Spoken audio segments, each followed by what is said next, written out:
Council of SN Bose National Institute of Basic Sciences, Kolkata, and Chairman of the Research Council of NISpR. He is also Chairman of the Steering Committee for Communicating Scientifically Validated Societal Traditional Knowledge and a guiding force for the National Initiative SVASTik. We draw a lot of inspiration from you, sir. So now I request you to kindly deliver the Foundation Day lecture on Indian traditional knowledge and endless continuum. Thank you so much, sir. Thank you, Dr. Charulata. Dr. Mande, Dr. Ranjana Agarwal, the members of the steering committee of, well, I have some trouble in sharing my slides. Go ahead.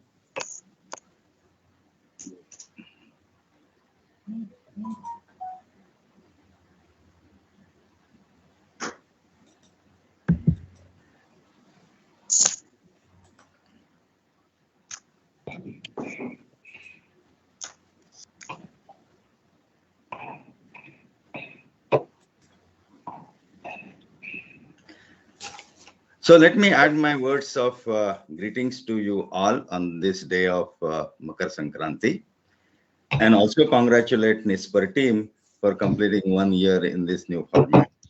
I had the privilege of working with NISpR for about a year or so, and it's indeed a great honor to deliver the first Foundation Day lecture of NISpR.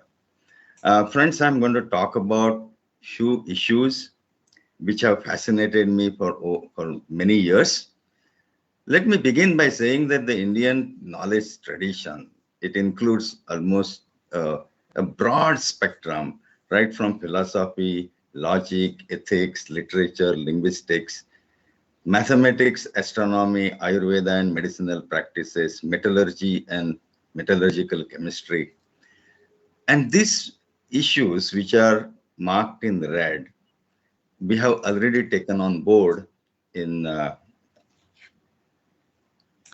first communicating to the public. However, there is another shade which we do not discuss much. We also know that India was a rich country before 1772. India's contribution to the world GDP was over 25%. India was the workshop of the world. India had a flourishing international trade, and India had excelled in several fields of technical arts. There is not much documentation available of all these areas, but this and many other aspects have become an integral part of the culture, our culture. So while there is no documentation, we have been practicing this over last 2,000, 3,000 years at least. So earlier part which I have shown you was known knowns. We know that Indians did great in mathematics, chemistry, and philosophy, and all the astronomy. But these are something which are known unknowns. We know them, only a few people know about it. And this need to be also taken on board in this year in the SVASTik activity. And remember that all these issues which I'm going to talk about, they have been responsible for our civilization to flourish for over thousands of years. Now, the Indian mastery over metallurgy has been talked about very often. And this year, last year, we took this on board in the SVASTik program, and we have been communicating this. At the same time, we hardly know much. The common people do not know much about the weaving industry in India. And at one point of time, you know that India was a place which was famous for its garments, cloth, textiles, and so on and so forth. In fact, one would say that Indians taught the world how to dress.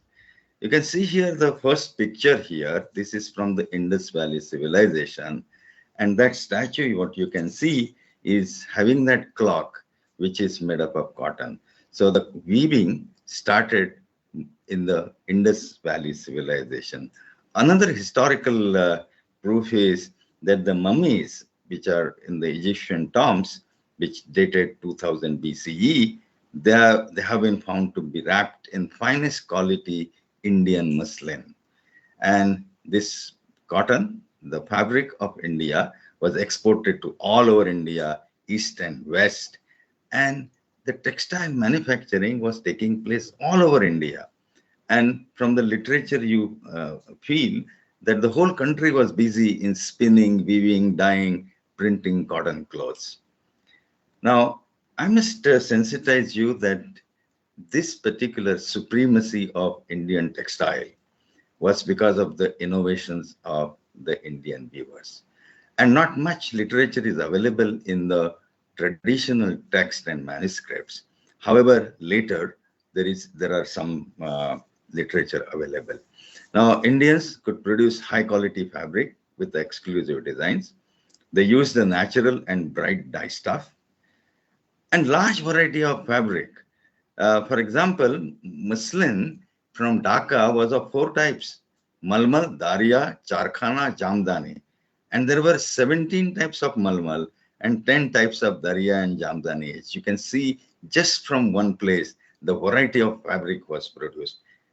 I was also visiting the Imperial Gazetteer of India, Volume 3, and it says that there are 300 fiber yielding plants in India. Of this, about 100 were more or less regularly used by people, and 10 to 12 were established for the articles of trade. Did we lose all these fiber yielding plants? This is recorded sometime in 1890 and or so. And there were 10 to 12 varieties, the varieties of fibers which were established as the articles of trade.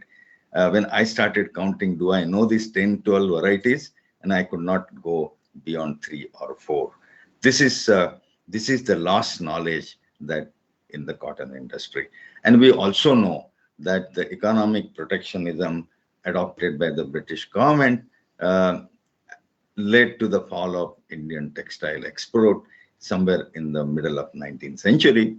But this is something extremely important. The German economist Friedrich List said, had they sanctioned free importation into England of Indian cotton and silk goods, the English cotton and silk manufacture must of necessity soon come to a stand. India had not only the advantage of cheaper labor and raw material, but also the experience, skill, and the practices of centuries.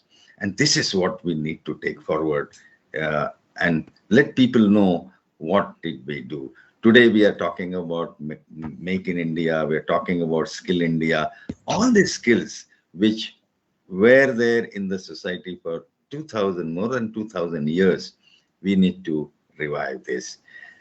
Another issue which I have also sent some material to Professor Ranjana Agarwal is the water management. Indians had excelled in the hydrological, hydraulic, and related science and engineering. And it all started from the Harappan civilization, 3000 to 1580 BCE. And all the big empires in India, they understood the strategic importance of water. So the Mauryan Empire, they are called as the first hydraulic civilization of the world. The Cholas in south, the Kakatiyas in Telangana, and the Maratha Empire in the 17th, 19th century took special interest in the water management. And I have brought to you here some pictures of the traditional water management systems in India. And there are at least 20 traditional water conservation systems. And these are based on a good amount of science, technology, hydraulic and hydrological engineering. And this is what we need to take forward. And there is very important article published in 2020 on water management in ancient India. I would also talk about the agriculture, but I will not spend much time because when I was preparing these slides, a wonderful book by Dr. A.V. Balasubramaniam, he was kind enough to give me the traditional rice varieties of Tamil Nadu, a source book. And they have preserved 148 varieties of traditional rice varieties of Tamil Nadu. It's a phenomenal work, and I believe that we should take it forward in our program. Architecture is another issue. And this is, I'm going to spend some time. On the left side, you can see two pictures. The top one is the great monolith at Axum. This is in Ethiopia. And bottom picture is the temple of Bodh Gaya. And if you compare these two pictures, and this was done by James Ferguson in 1891, and what he said, the great monolith at Axum is of Indian inspiration, the idea Egyptian, but the details Indian. An Indian 9-storied pagoda translated in Egyptian in the 1st century of Christian era. It likeness to such Indian temples as Bodh Gaya. It represents, now this is important, it represents that curious marriage of Indian with Egyptian art, which we would expect to find in the spot where the two people came in contact and enlisted architecture to symbolize their commercial union. So not only in India, we have the great architectural monuments, but we also impacted the other places, other cultures in the field of architecture. And there are great many monuments we have. I just brought to you some pictures. The Brihadeshwara temple. Well, if you read the description, then the one in the red font is important. The topmost structure of the temple, called Vimana, weighs around 80 tons. It is a mystery how the builders got it atop. Now, this is where the science and technology inputs have to come. If we know, if people are still researching on how the great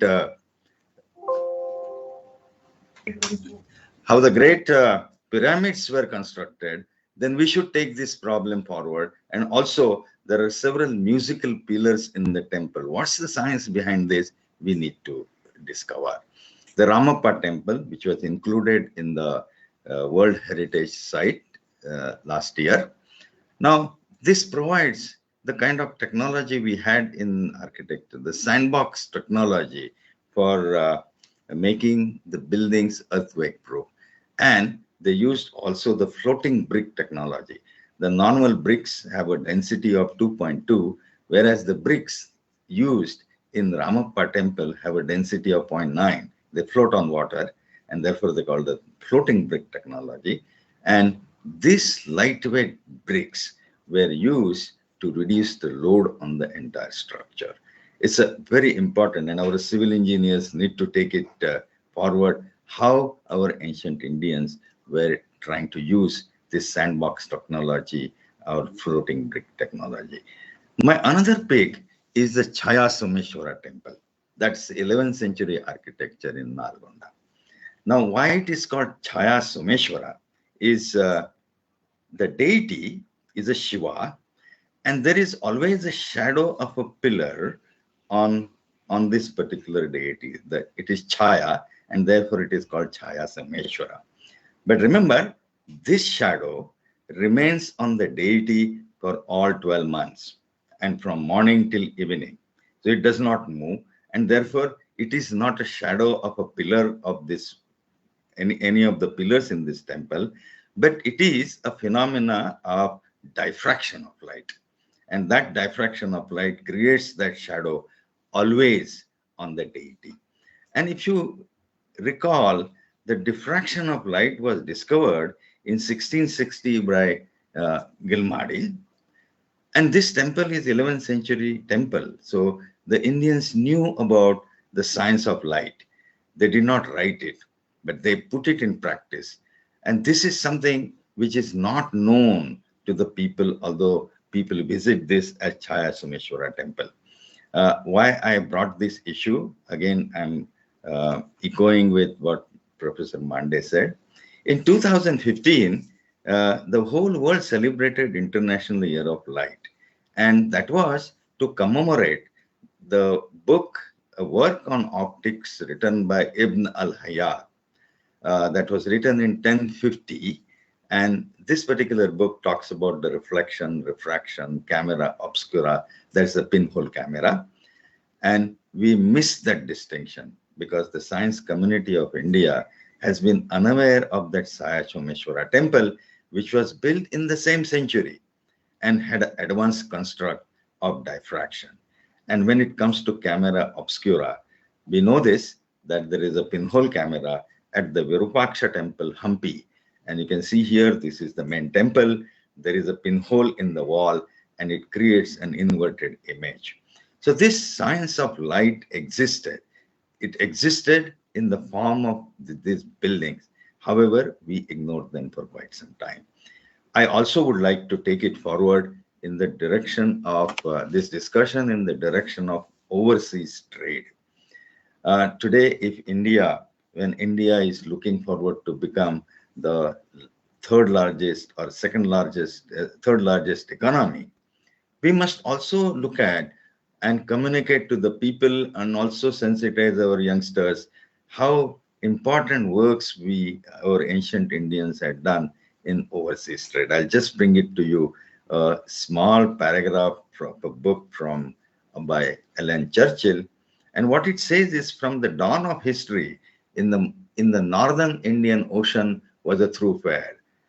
Along this thoroughfare, Indian colonists, traders and priests carried the elements of Indian civilization to the easternmost Sunda Island, and Oriental wares, science and religion moved westwards to the margin of Europe and Africa.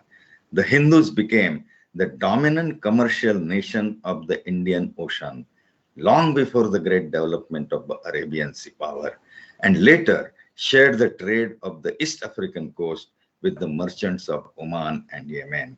And during this process, a lot of knowledge was acquired on the seafaring.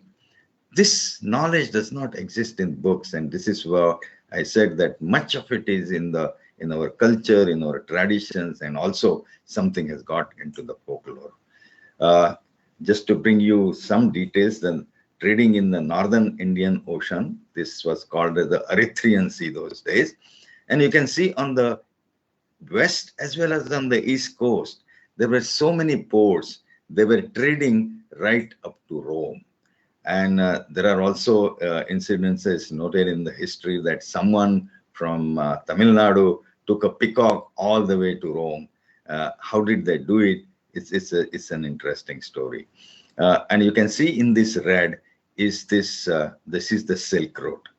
When the Silk Road was established, many of the ports on the east of India lost their importance, because from these places the goods could be taken to the Silk Road, and that is where the Cholas enter in, and they develop the Sea Silk Road, and they established all these colonies here in the east and established these trading routes here. It's extremely important. But at the same time, we should also note what Indians were exporting. And this is what I say, that normally the history tells us that the Indians were exporting spices, the agricultural goods. From my point of view, it's a colonial narrative. The trade could not be you cannot survive it only with spices. If you see the articles which Indians were exporting, they were processed goods. We had the industry in this country, the fine quality cotton textiles, silk, steel, metals, metalworks, jewelry, craft, dye stuff, glass beads, paper, cosmetics, perfumes. Even Indians used to export sugar lumps. And in this process, the trade balance was strongly in favor of India. And I have brought to you only 3 instances. The Pliny the Elder in the 1st century, he talks about heavy drain of gold from Rome to India. The Portugal in the 16th century lamented that their hard-earned silver from the South American colonies is lost to India. And the British Parliament in the 17th century also expressed similar sentiments. India was, for many centuries, the final depository of a large portion of the gold of the world. And that speaks that this is also we carry as a tradition. The kind of obsession Indians have for the gold is rooted in its history of great trades. And this all was possible because of the great craftsmanship and techniques that Indians have developed. And there is another piece of history which is known, but we have not promoted it in our class, to our students. Our students say that the Vasco da Gama was the first European to arrive in India. Not really. There were considerable colonies of Roman subjects engaged in trade in southern India during the first 2 centuries. And there are remains of the warehouse, the Roman warehouse in Archimedu, and that is near Pondicherry. And in fact, the Tamil kings used to employ the soldiers, which were described as a powerful Yavanas and dumb mlechas with a complete armor. And they used to act as bodyguards to Tamil kings. While we search the literature, I have brought this something in little more details. There is Sangama literature, which talks about many things which happen in India, and we should take recourse to this. Now, I'm quoting it from R.K. Mukherjee's Indian Shipping, and he is in turn quoting one of the Tamil poets in the Sangama literature. And it talks about the Kaviripaddanam, that's the place, and this is a famous place. Periplus, he refers to it as Kamara, and Ptolemy refers to it as Khabresi. And the description is like this. It was built on the northern bank of the Kaveri River, then a broad and steep stream in which heavy laden ships entered into the sea. There were raised platforms and godowns and warehouses. The goods were stamped with the tiger stamps, which is the emblem of the Chola kings, after payment of custom duty, and passed on to the mlechas, to the merchants' warehouse. There were also headquarters of foreign traders who had come from beyond the seas and who spoke various languages. And now that whole city, there are all kinds of craftsmen, tradesmen there, vendors of fragrance paste, powders, flowers, incenses, tailors, traders in sandal, agile, coral, grain merchants, washermen, dealers in fish beds, butchers, blacksmiths, braziers, carpenters, coppersmiths, painters. Everybody had their habitation in Maravarapakkam. So this is the kind of flourishing trade that India had at one point of time. We should communicate it to. And this exchange is also has resulted in Greek-Tamil exchange of words. And I've just shown you some examples. And the most interesting, which I find, is in Tamil, a carpenter is called Thechan, which was taken into Greek as tecton. And that word tecton later on got converted into technology. So the word technology itself has origin in the Indian. Now, we also need to take it to the commerce students, how the trade was organized. It was an organized activity. We were told that it was happening in a random manner. No, the manufacturing and trade were organized activities in India. There were guilds, which were called Nigam or Senio, which were governed by Pramukha or Jethaka. Jethaka is the older man in the community. And these guilds were the centers of skill education and development. And they also acted as bank. So once these guilds got destroyed, the skill education did not continue in this country. And that is where we see that lack of skills, the traditional skills in the country. And there were trades localized in special villages, suburbs, ancillary to the large cities, and themselves forming centers of traffic with surrounding villages. The bazaar, the concept bazaar that we use has originated from this. The trades were regulated and there was very little government control on the business, and that was only to the extent of royal purchases. It's also important to know what were the industrial classes and the technical skills the Indians possessed. I'm bringing it to you from Dr. Ambedkar's famous writing, Ancient Indian Commerce. The Vaddaki is an industrial class, is a genuine, is embodiment of a carpenter, shipbuilder, cart maker, and architect.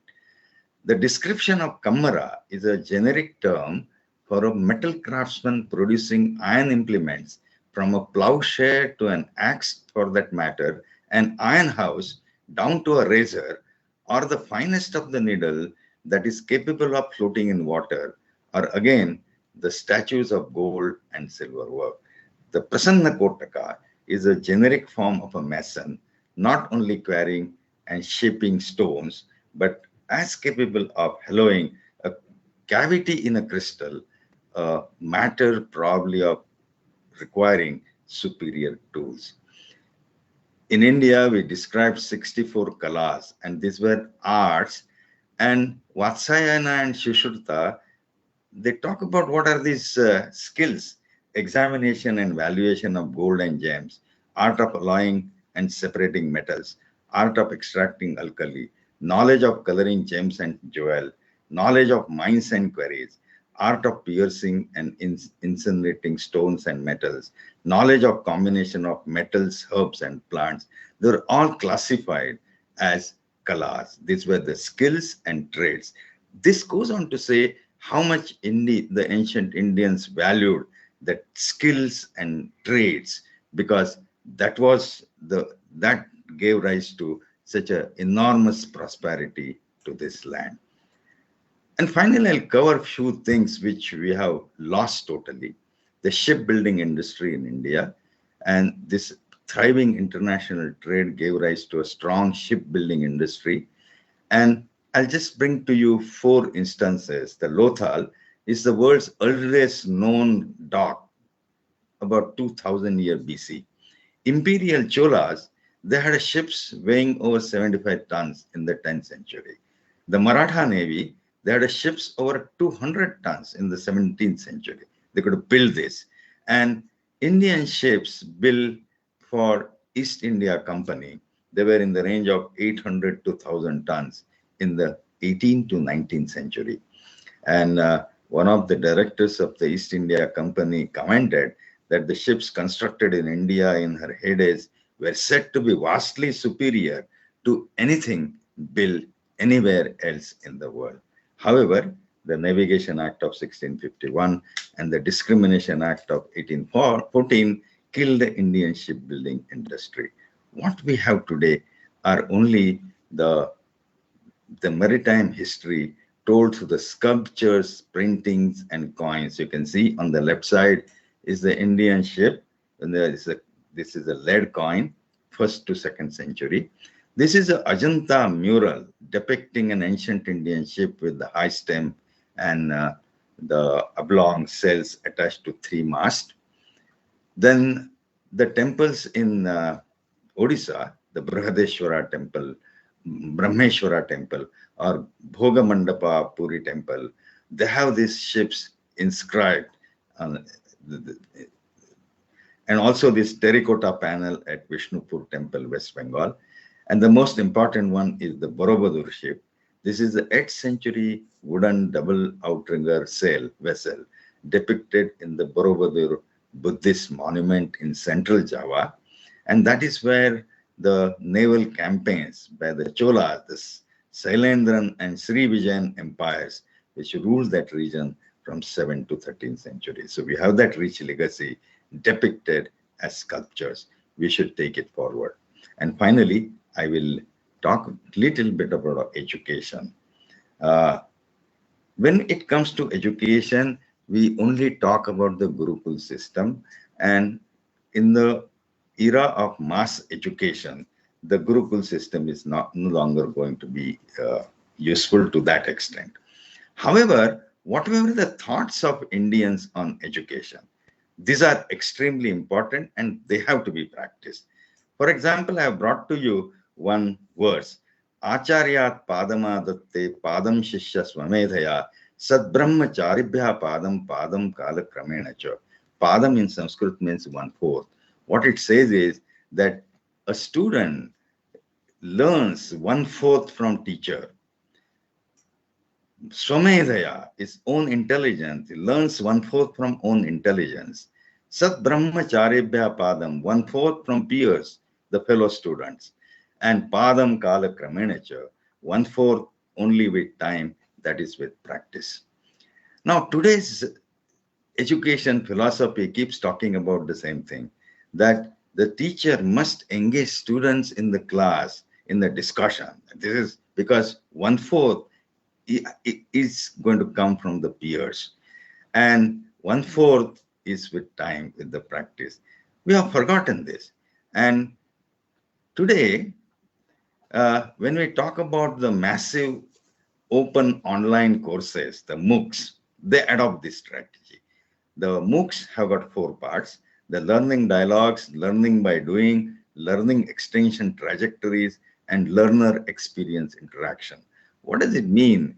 This part is a content, that is the actual lecture, this responsibility of teacher, activities and exercises, column that is for the practice, then resource and assimilation quiz, that is for increasing students' intelligence, and have focused questions on discussions, peer interaction, and reflection quizzes. And this is all is that 1/4 from peer, 1/4 from teacher, 1/4 with practice, and 1/4 from our own intelligence. This particular extremely important thought has to get into. I'll bring just one more example. The National Education Policy talks about the critical thinking and problem solving abilities and so on and so forth. Now, here is a dialogue between Narad and Sanat Kumar from Chandogya Upanishad. And the story goes like this, that Narada requests Sanat Kumar to teach him something. And Sanat Kumar asks a question, what have you learned so far? And then Narada says, I have learned Rigveda, Bhagavad, Dhyami, Yajurvedam, Samaveda, Chaturmiti, Purana, Itihasa, Purana, Panchama Vedani. I have learned everything. And then Sanat Kumar says, these are all names. You have not told me what you have learned. So this is like asking a student of today, what have you learned? And he says physics, chemistry, maths, biology, history. Then you say, oh, it's all names. What did you learn? And then it goes on, the dialogue goes on. The speech is superior to name. Mind is superior to speech. The will is superior to mind. Intelligence, this is the way one has to go forward in learning. And finally, you can also see meditation is superior to intelligence, and vijnana, the practical application of knowledge, is superior to meditation. Also important, which you have forgotten, is the informal layer of Indian education system. And that came through the Panchatantra, Hitopadesha, and Jatakada. In the formal education system, whatever the gaps, those gaps were filled through this nice stories. And these stories became so popular. The Panchatantra itself means interweaving 5 kinds of traditions and teaching into a text. This was written about 300 BCE. It reached Persia in the 6th century, reached Europe in 11th century. It's the most translated Indian work, 200 versions in over 50 languages. And I'll just bring just one example. You must have read this story, the 4 Brahmins and a dead lion in the Panchatantra. And what does this story tell you? How and when to use or not to use your knowledge. In the formal education, you gain knowledge, but you may not gain that idea when or when not to use the knowledge. And this was given through that Panchatantra story. This informal layer of ancient Indian education system, we are lost totally. And this teaching ideas, the teaching philosophy, created those great universities which we talk about. It was knowledge and the teaching methods and teaching philosophies. And Takshashila, Nalanda, Vikramsihla, Vallabhi, Nagarjuna, Jagadalla, and all these universities, they became the centers of knowledge, centers of teaching, because of the great knowledge and the skills that the Indian society had. At the same time, there were great teaching methods developed in this country. I'll end it. Just when I was making these slides, my attention was brought by Mr. Kenneth, who was a former director of the Nehru Science Center in Mumbai, on the science and civilization in China. This is edited by Joseph Nedam, Cambridge University Press. It's published from 1954 till date. These are compilation of what was science and civilization in China. And you can see the volume 4, physics and physical technology. It is in 3 parts. India also had a great chemistry and chemical technology. Chinese have written volume 5, which has got 13 parts.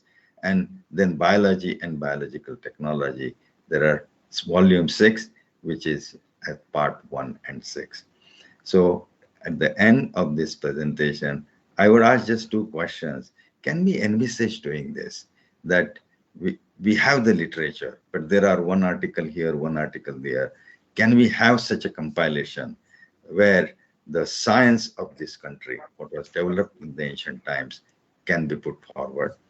And the second question that I would raise, that so many skills we have, I could touch only a few because of the time factor. Can we reconstruct our lost skills? Can we reconstruct the Malmal of Dhaka? Can we reconstruct the steel technologies, which were the boot steel technology? Can we do this? And this is where all the people, the science, technology, history, architect, archaeologist, everybody has to come together. There is no point in saying that our temples are great, have great architecture, but we must unearth the physics behind it and take it forward. With these words, I close here. Thank you very much.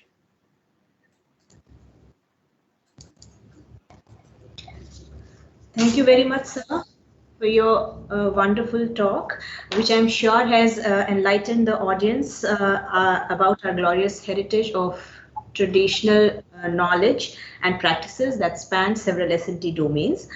And I assure you that Team Swastik will definitely give its best to communicate India's scientifically validated traditional knowledge and sensitize different sections of the society regarding our glorious traditional knowledge and our glorious heritage. So thank you very much, sir. So now I request Dr. Paramananda to propose the vote of thanks. Thank you, Professor Jagtap, for enlightening us on our rich traditional heritage on this auspicious occasion of Makar Sankranti and our Foundation Day. The NISpR family is grateful to DGCSR Dr. Sekhar Shimande for gracing this occasion and always guiding us. We're grateful to Dr. Nisha Mandrita, Dr. Madhu Dixit, Dr. Prabodh Kumar Trivedi, Dr. Anjan Ray, Dr. Biswajanani, different directors from different CSR labs, and our distinguished guest for joining this occasion and gracing us. We're grateful to Director CSR NISpR, Dr. Ranjana Agarwal ma'am, for planning this event and then guiding us to coordinate this one. We're grateful to the organizing committee, CSR NISpR family, media persons, distinguished guests, and the Team Swastik for joining and then taking part in the celebration of CSR NISpR Foundation Day. So overall, the whole NISpR family is grateful to everyone for blessing us on this auspicious occasion of Makar Sankranti and our Foundation Day. We wish you all a very happy Makar Sankranti and a happy New Year. Thank you.